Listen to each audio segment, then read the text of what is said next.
iconic Porsche crest triggers something deep inside every enthusiast. But there are enough neglected examples in classifieds that could destroy your bank account. Today, we're walking through 7 Porsche models you should run away from, and then the 5 used Porsches actually worth money. Let's start with number 7, the Porsche 914 from 1970 to 1976. On paper, this should be Porsche's lightest and most fun classic car, but in reality, it's a rust bucket waiting to drain your wallet. The 914 has a steel body that rusts from the inside out. The battery sits in a tray that drains water directly onto the right side frame rail. Add in battery acid fumes and wet leaves that collect there, and that area corrodes until the suspension mounting points are completely destroyed. Even cars that look solid on the outside can hide terminal rust behind the vinyl panels or under fiberglass rocker panels. Unless you have photographic proof that the car has been completely restored down to bare metal, you'll need to budget for new frame rails, jack points, and floor pans. When you're done with all that work, you'll have spent so much money that you could have bought a modern Miata that would probably beat your 914 around a racetrack anyway. The 914 might look like a bargain, but it's really a money pit disguised as a sports car. Number 6 is the Porsche 944 and 968 from 1982 to 1995. Yes, you can still find Project 944s for around $4,000. No, you absolutely should not buy one unless you enjoy working on complicated German electrical systems. These front-engine cars need timing belt changes every 3 to 5 years. Miss that service interval by even a little bit, and the belt can slip just one tooth and instantly bend all the valves in your engine. The rubber center clutch discs also fall apart over time, which means you'll need to basically remove the engine to fix it. But the real killer is parts availability. Door handle castings, the classic phone dial wheels, and shift linkage parts have all disappeared from Porsche's parts catalog. That means you'll be hunting on eBay for used parts and paying whatever sellers want to charge. Every known problem on these cars is still waiting to happen. Motor mounts, oil cooler seals, power steering racks, they're all ticking time bombs. Unless you're a skilled mechanic with a lot of patience and a flexible budget, stay away from the 944 and 968. Number 5 is the Porsche 928 from 1978 to 1995. The 928 was Porsche's attempt at building the ultimate grand touring car. It has a beautiful belt-driven 32-valve V8 engine, perfect weight distribution with a rear transaxle, and interior design that still looks futuristic today. The problem is that this sophistication comes with a parts catalog thicker than a phone book. Timing belts need to be changed every 4 years or 40,000 miles, whichever comes first. Skip this service and you risk the pistons hitting the valves, which will completely destroy your engine. Just the belt, rollers, and water pump replacement will cost you between $2,000 and $3,000 in labor alone. That's before you discover all the other things that need fixing. The electrical system is a nightmare. Seat relay boards, sunroof gears, and rear axle parts are no longer available from Porsche. When something breaks, you're stuck hunting for used parts or finding someone who can rebuild what you have. The 928 is absolutely beautiful to drive when everything works perfectly, but keeping it perfect will cost you as much as buying a modern 911. Number 4 is the Porsche Panamera 970 from 2010 to 2013. The early Panamera S and 4S sedans came with first-generation PDK transmissions that have a serious design flaw. They used a stamped steel wave plate in the clutch basket that cracks under hard launches or stop-and-go traffic. It starts with subtle surging in 7th gear, but the next thing you know, the car goes into limp mode and you're looking at a $7,000 to $9,000 transmission rebuild. The 4.8-liter V8 also has vacuum leaks under the twin throttle body setup. and the rear air suspension struts leak over time. Unless the service records show that the PDK transmission was rebuilt by Porsche after 2014 and the air suspension has been refreshed, you should skip these early Panameras. The repair costs will quickly exceed what the car is worth. Number 3 is the Porsche Cayenne 955 and 957 from 2003 to 2010. Porsche's first SUV is incredibly capable off-road, but the early V8 engines have a fatal flaw.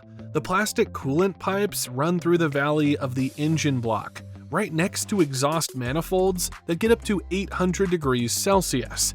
Heat cycles make these plastic pipes brittle until they eventually crack and dump coolant onto those red-hot exhaust manifolds. Porsche did release an aluminum retrofit kit, but plenty of used trucks never got the update.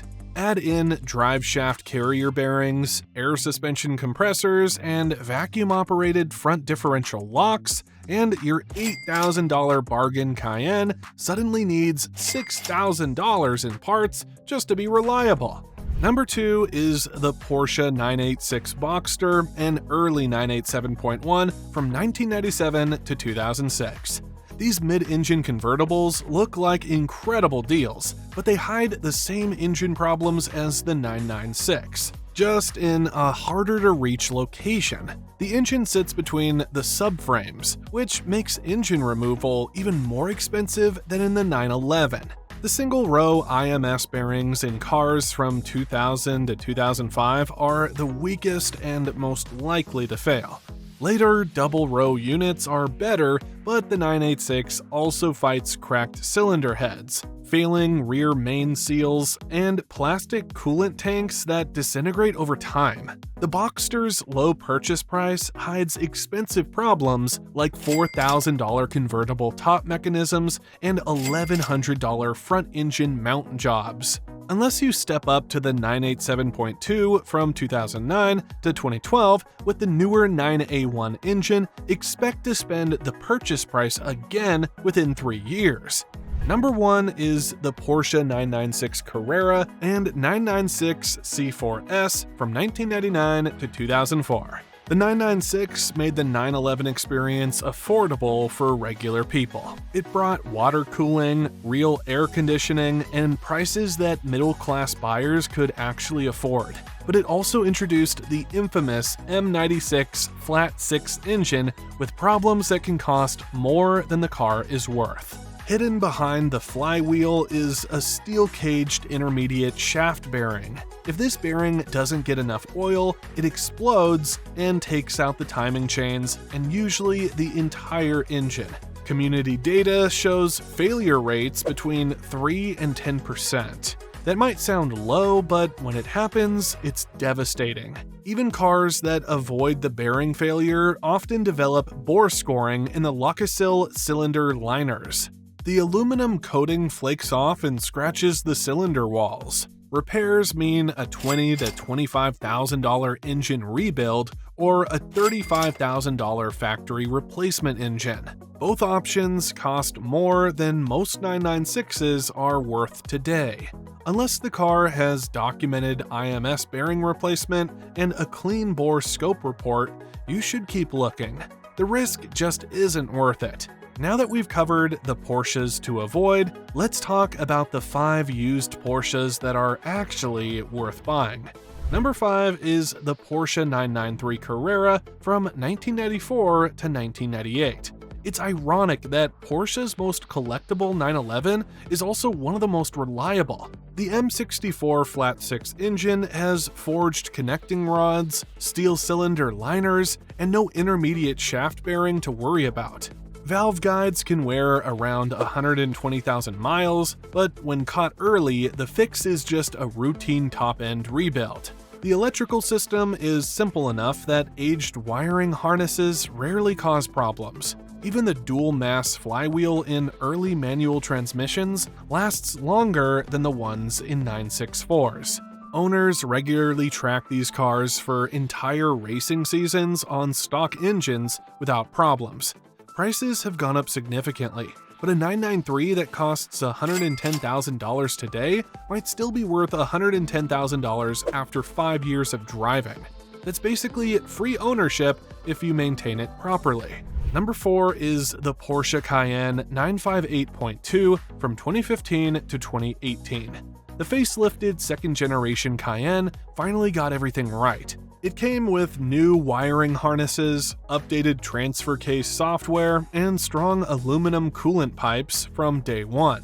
The oil separation issues in the first 3.6-liter V6 were fixed, and most S or GTS models use a twin-turbo 3.6-liter engine that can easily handle six-figure mileage. The air suspension compressors last twice as long as the earlier versions, and the interior finally ditched the sticky soft-touch plastics that plagued earlier models. If you need a practical family hauler but want genuine Porsche DNA, this is your safe choice. Just set aside about $2,000 for the inevitable rear main seal leak that these engines develop over time. Number 3 is the Porsche 981 Cayman and Boxster from 2013 to 2016. All 981 engines are from the 9A1 family with direct injection. No intermediate shaft, almost zero bore scoring cases, and service intervals that rival Toyota for simplicity. Looking through owner databases shows more PDK service flushes than actual transmission failures. Combine 54-46 weight distribution and hydraulic steering with modern safety systems, and you get a daily driver that handles like a junior GT4. Values sit around $45,000 for an S with Sport Chrono package, and depreciation has flattened out. You can drive one for 5 years and probably only lose 10% of its value. Number 2 is the Porsche 997 Turbo from 2007 to 2009. These cars have the last non-GT Mezger engines, which trace their design back to the GT1 Le Mans racing program. They're closed-deck, dry sump, and practically overbuilt for street use. Failures are so rare that Porsche shops joke about seeing more 997 turbos with paint problems than mechanical issues. The Mezger connecting rods are incredibly strong, the variable turbine geometry turbos are reliable, and the oil system is bulletproof. Yes, the carbon ceramic brake rotors cost $9,000 per axle to replace, but most cars came with steel brakes anyway. This is a 190-mile-per-hour supercar that doesn't care about 100,000-mile odometer readings.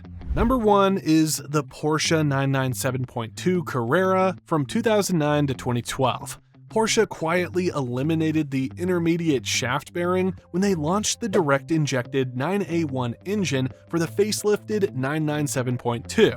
No intermediate shaft, no porous cylinder liners, and almost no bore scoring reports in the wild. Aside from rare high-pressure fuel pump replacements, the drivetrain is as dependable as a Lexus. The hydraulic steering still feels connected to the road. The cabin electronics finally feel modern, and you can daily drive one without fear of a $30,000 surprise repair bill. Prices hover around $65,000, which might seem steep, but you're buying peace of mind. This is the sweet spot 911 that combines modern reliability with classic 911 character. Before you buy any used Porsche, here's your essential checklist. First, scope the cylinders. A $250 bore scope inspection can save you from a $25,000 engine rebuild. Demand photos of cylinders 5 and 6 on any M96 or M97 engine, and listen for low-speed piston slap during the test drive. Second, interrogate the oil. Drop the oil filter and cut it open to look for metal particles. Send an oil sample to Blackstone Labs for analysis. High silicon levels indicate dirt, while tin, lead, or aluminum particles suggest internal engine wear. Third, scan everything with proper diagnostic equipment. Durametric or PIWIS 3-scan tools can pull over-rev range data, PDK clutch counts, transfer case temperatures, and pending fault codes that generic scanners can't see. Fourth, budget 10% of the purchase price for immediate needs. Even the good Porsches we discussed can show up with worn tires or stretched accessory belts. Keep money aside for these normal maintenance items. Finally, buy the seller, not just the car. Complete service records are more valuable than low mileage. A 997.2 with detailed maintenance history and 80,000 miles is a much safer bet than a 40,000-mile garage queen with missing service stamps. Skip the problem models we covered, aim for the 5 winners, and Porsche ownership becomes almost rational. There really is no substitute for a Porsche. Just make sure you buy the right one.